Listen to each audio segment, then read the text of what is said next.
welcome everybody. I am super excited about today's video. I am going to do loaded French fries, or what I like to refer to as garbage fries. Kind of like nachos meets French fries. I'm going to do Belgian style fries. I'm going to make a cheese sauce. I'm going to do a oven beer braised pulled pork. It's super easy to make. It takes time, but it's super easy. I'm going to also make some quick pickled jalapeños. So we're gonna put it all together. I'm super excited to show you, so let's get cooking. For the pulled pork, it's only 3 ingredients. I have my pork butt, or you can use pork shoulder. I promise this isn't a sponsor. This is just a rub that I really like. You can use any rub you want. You can make your own rub. I'm just trying to make it a little simpler. And then the final ingredient is just beer. You wanna use kind of like a darker amber lager. That seems to work best. I'm just gonna cut this into chunks, toss it in the rub, get them nice and caramelized in the pan, then put them into a pot with some beer in the oven. That's it, super simple. So let's get cooking. All right, so we have our pork butt. The one thing I recommend is for your pork butt or your pork shoulder is getting a boneless one. This one, unfortunately, is on the bone. That's all they had, so I'm gonna have to trim around and everything. It just takes a little more time, but regardless, we need to trim the fat. We need to get these into little chunks. We're just gonna start trimming all that excess fat off. This is why it's better to get one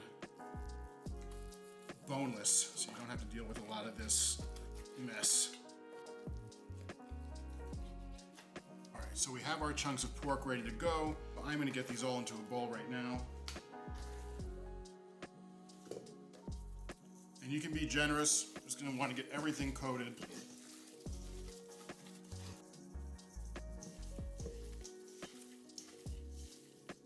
So I got these nice and coated now. All right, in a pot, add some oil over high heat, and working in batches, we're gonna get just some color on this meat. We're not trying to cook it through. We just wanna get some really nice caramelization, just like here.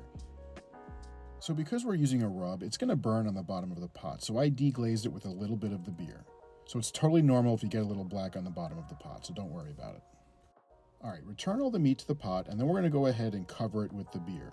So I used 1.5 bottles of this beer, just enough to kind of halfway submerge the meat.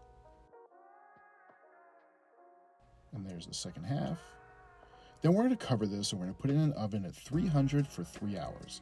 And then after 3 hours, we're going to take the lid off and cook it for an additional 1 to 2 hours just until it's fork tender. We have got our pork. You can see right there how good that's looking. And it is just fork tender. And this is just falling apart. I wish you could smell this right now. And we're gonna let this cool off a little bit. Oh my God. So flavorful, juicy, tender. Everything you want in pulled pork.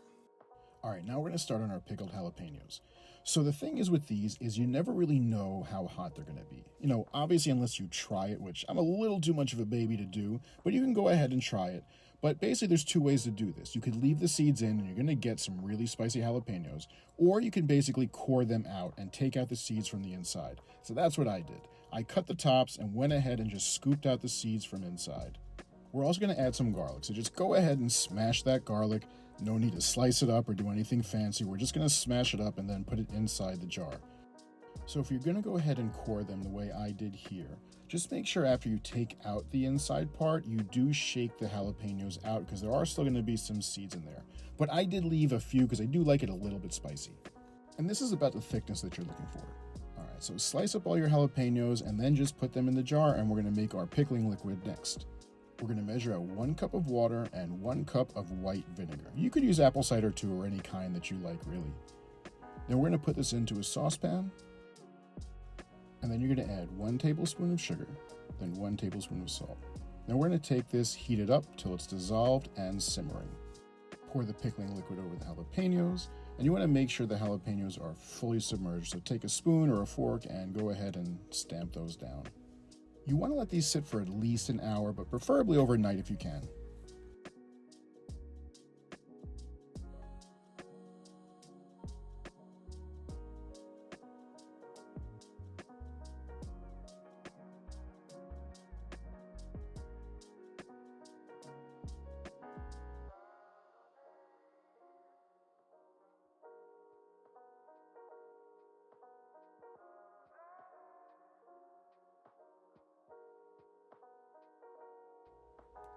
I have 2 large russet potatoes. I'm going to go ahead and peel the potatoes, but if you like to have the skins on, feel free to leave them on. Now you want to cut these up into French fries. Now, I highly do not recommend this device. This thing is terrible. I had to hit this on the table so hard. My neighbors probably thought some crazy stuff was going on in my place. So you can just cut them up like a normal person instead of doing what I did. After cutting those up, you want to submerge them in water and let them sit for an hour. This is going to help remove those starches. All right, we're going to start prepping for our cheese sauce. So cheese sauce is honestly not that hard to make. It's just following a couple of basic rules to really get a nice, silky, creamy cheese sauce. You're basically creating a bechamel, so butter, flour, milk. Then add your seasoning and your cheese. That's it. The big rule I can tell you is not to use shredded cheese. I'm not saying you can't get a great result with shredded cheese, it's just much harder. The problem is shredded cheese has this kind of, like, I don't know if it's the right word, a coagulant, some kind of thing it's tossed in to help it keep its shape. So that thickening agent or coagulant agent that holds its shape, when you try to cook it down, that's when you're gonna get kind of like a grainy, lumpy cheese. So I recommend you wanna shred your own cheese. Now in this recipe, we're actually using American cheese and cheddar. The other rule you wanna follow is the ratio of milk to cheese. So despite popular belief, there can be too much cheese. More cheese than cream, it's gonna be lumpy, it's gonna be thick, it's not gonna be the consistency that you want. Cheese sauce takes less than 10 minutes to make, but I'm gonna go ahead and prep, and I'm gonna shred up about 4 ounces of cheese. Prep is the most boring part of cooking. We got our lovely cheese, so we're gonna go ahead and set this aside before we start making our cheese sauce. In a saucepan over medium-high heat, you want to add 1 tablespoon of butter. You want to heat that till it's melted, and then go ahead and add 1 tablespoon of flour. We're going to heat this until it gets to a nice golden brown color, just like this. Then we're going to add 1 cup of milk. After the milk, we're going to go ahead and add our seasonings. I did a little onion powder, a little paprika, and some salt. Now we want to heat this until it gets thickened and bubbly. This is about the consistency that you're looking for. We're going to turn off the heat and add our cheese. There's the American cheese and then the cheddar. And just start mixing until you get a nice, smooth, creamy cheese sauce.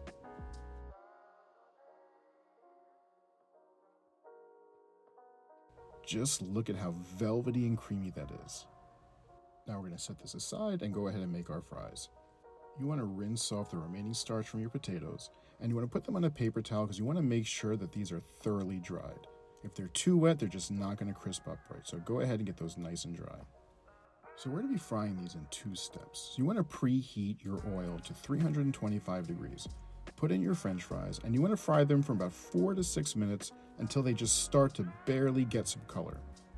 You're looking for this pale gold color just like this. We're going to go ahead and set them aside on a rack. I'm going to let them cool to room temperature. It'll take about half an hour to an hour, because then we're going to fry these a second time. Now we're going to heat the oil to 350 degrees and cook them for about 4 minutes until they're really nice and golden brown, just like this.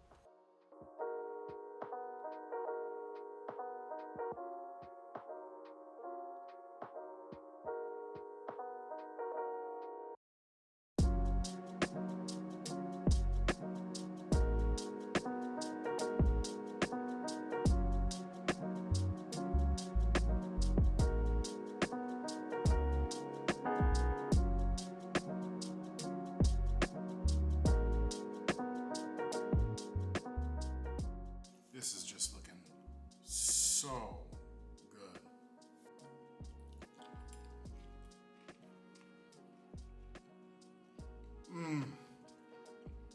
The pork is so tender and juicy. The fries are crispy, salty, fluffy inside. The cheese sauce is absolutely perfect. When I say perfect, I mean perfect. The jalapeños are adding that really nice kick. French fries are one of my all-time favorite foods. And this was my first time trying to do the Belgian style fries, and that's the only way to fly. This is actually my very first real full YouTube video. I've mainly been doing things on Instagram and TikTok. I really hope you enjoyed it. Please hit that subscribe button, like the video, and keep cooking.